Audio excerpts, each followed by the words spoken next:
Hey everyone, Dennis K here with Belize Islands Real Estate. Hey, listen, forgive my cough. I still got this COVID cough that is interrupting my videos from time to time. So please forgive me.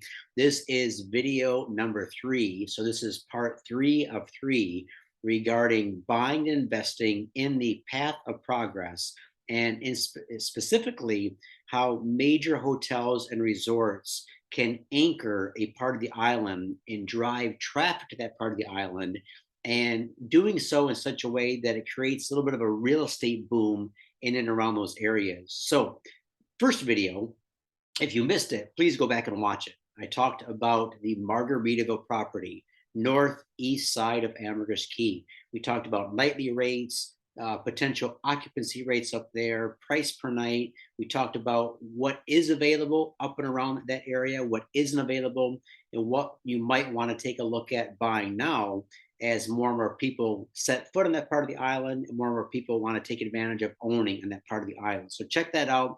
Video part 1 of 3, Margaritaville. Yesterday, I put out part 2, which highlighted the secret beach area, and in particular, how the Six Senses Resort is going to have a major impact on that area.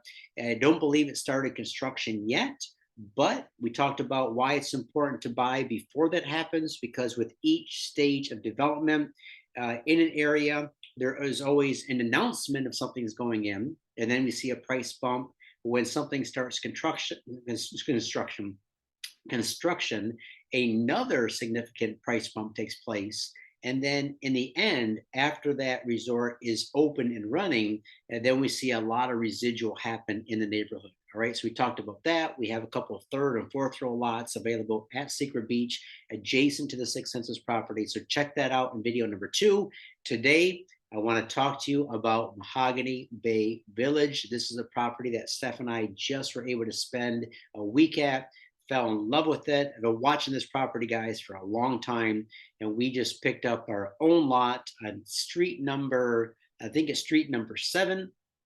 And we've been meeting with different architects, and we're very excited to build our own home. Looks like it's going to be a duplex. We're going to use it ourselves on the island, but we're also going to have an Airbnb component as well.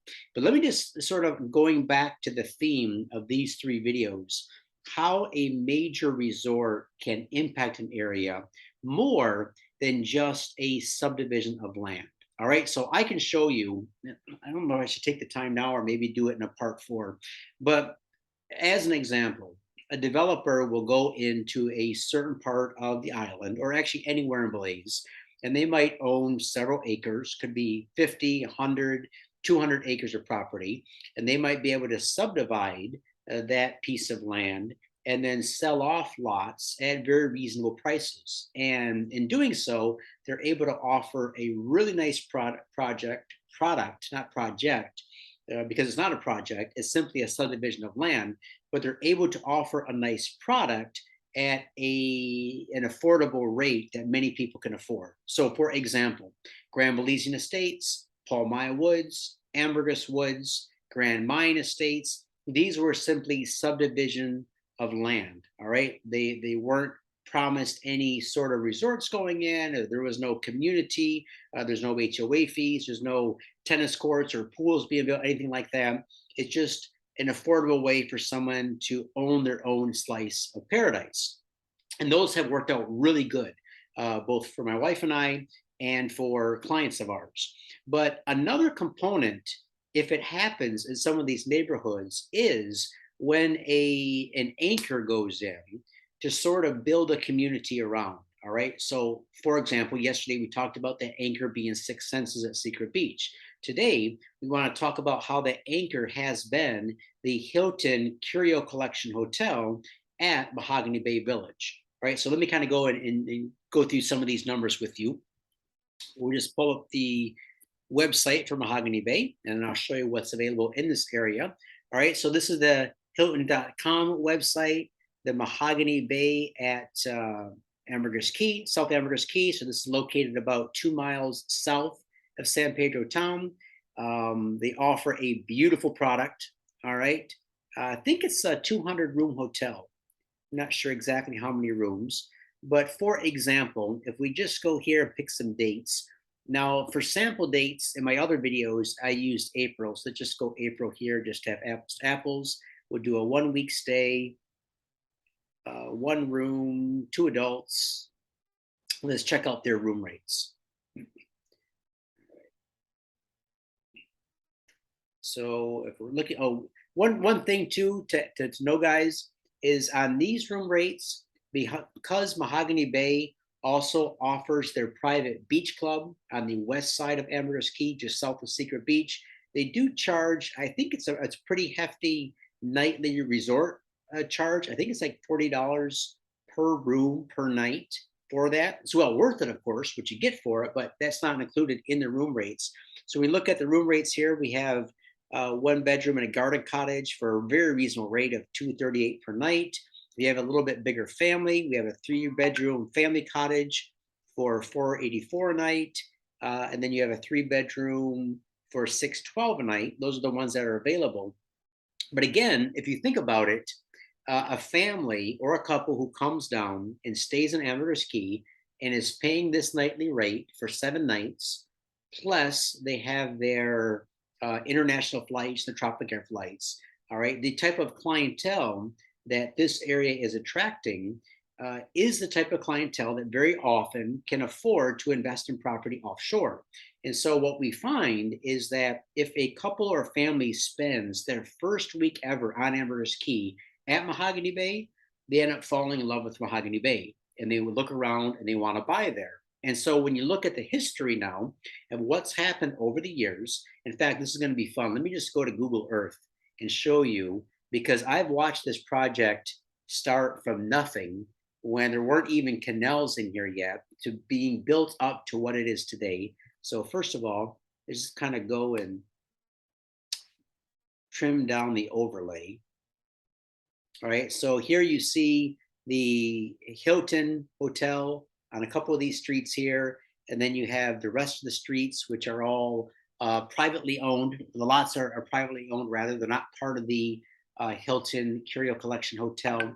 But let me kind of go through this with you. This is going to be kind of fun. Let's turn this off. Got a couple people texting me.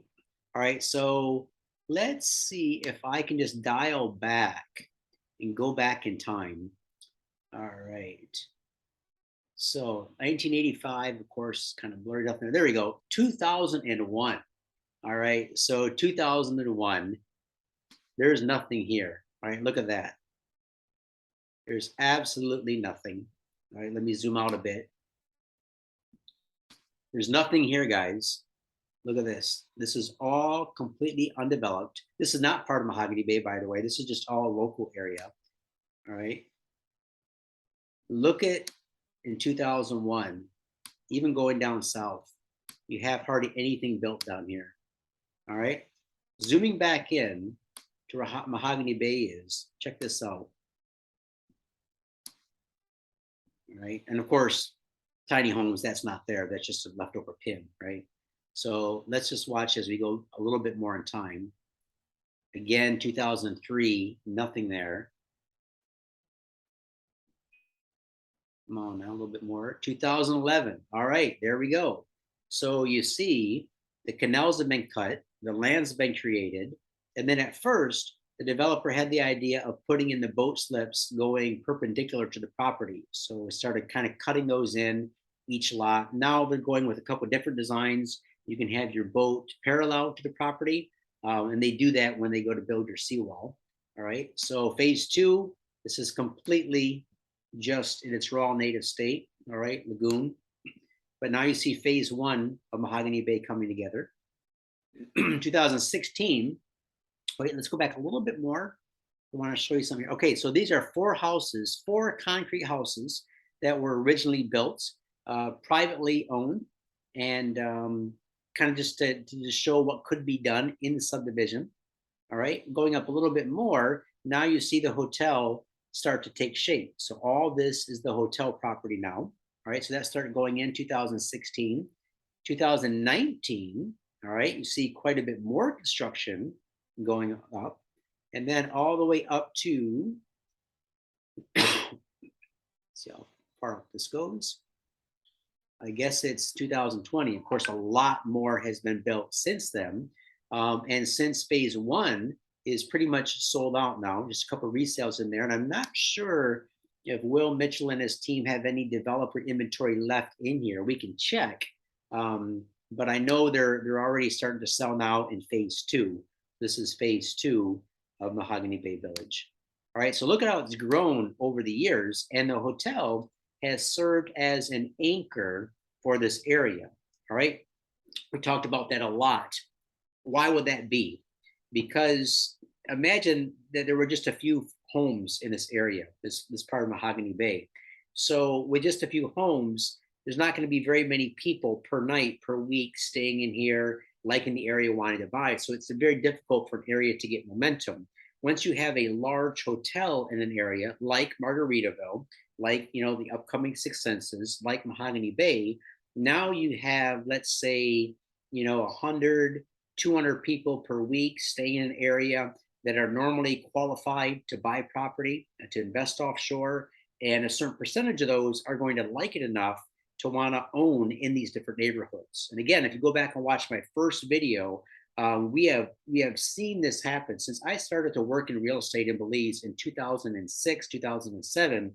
We found that wherever a family or a couple had their first wonderful experience on the island, that is the part of the island they wanted to buy and invest in. All right. So what we're seeing now is as more and more people stay in Mahogany Bay, as more and more people build Mahogany Bay and they use the property themselves, and then they have family and friends come down and stay in their home or in their unit, their family and friends start to talk about it.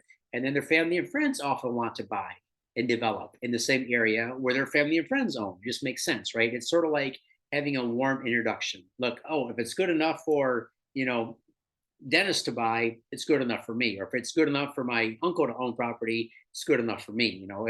If so and so felt that this was a good area to invest, I think I trust their opinion. I think it's a good area to invest as well. All right. So what do we have available at Mahogany Bay Village? Well, let me just go back to our Google Earth overlay. I will turn back the plot map.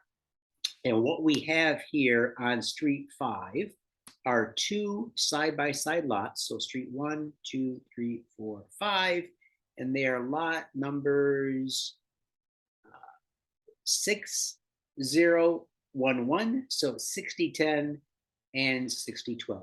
All right, 6011 and 6012. All of these properties, or I should say the majority, all measure 50 feet wide by 75 feet deep. They all are on canal. You can have a boat slip right at your front door. These two resales are priced at $170,000 each. All right, so I think that's a really good deal. $170 each. They are both owned in individual Anguillan IBCs, which means if you take ownership of that, you can legally reduce your stamp tax. Now, I've talked extensively about why I like this project in the past, but one of the main reasons is if you have a boat right at your front door, you can take it up through this canal and you can be out to Secret Beach in a few minutes, or you can go around the southern part of the island and be out to the reef, or you can take the inner lagoon waterway, come up here through the bridge, under the bridge, and be out to the reef as well. All right. So when you own a boat at Mahogany Bay, it opens up all of the beaches to you in a very, very unique way. All right. So that's today's video, Path to Progress. Hope you enjoyed this series. What I look for when I buy and invest in the island is not only where are people going or what new subdivisions are being created, but what is an area in the area that's going to anchor that's going to drive business. Because with business comes grocery stores, comes tourism, things to do, tourism shops, beach bars. It drives a community of like-minded owners into an area. So whether you're buying up on the northeast side, Secret Beach, Mahogany Bay, or even other parts of the island, so these are not the only three parts of the island to buy, guys. These are just the three opportunities I want to highlight over these past 3 days. Depending on your goals, you might not care so much if you have a major resort adjacent to your property or close to the property that's driving some traffic. You might not care about that. You might want something just small, off-grid, in a little neighborhood somewhere, that's fine. We have those properties for you too. But this series was specifically to show you what you can pick up now that I think are good deals, especially compared to property values already established in the area that my clients might want to pick up on. So thanks for watching. I really appreciate this. If you like the channel, go ahead, hit subscribe.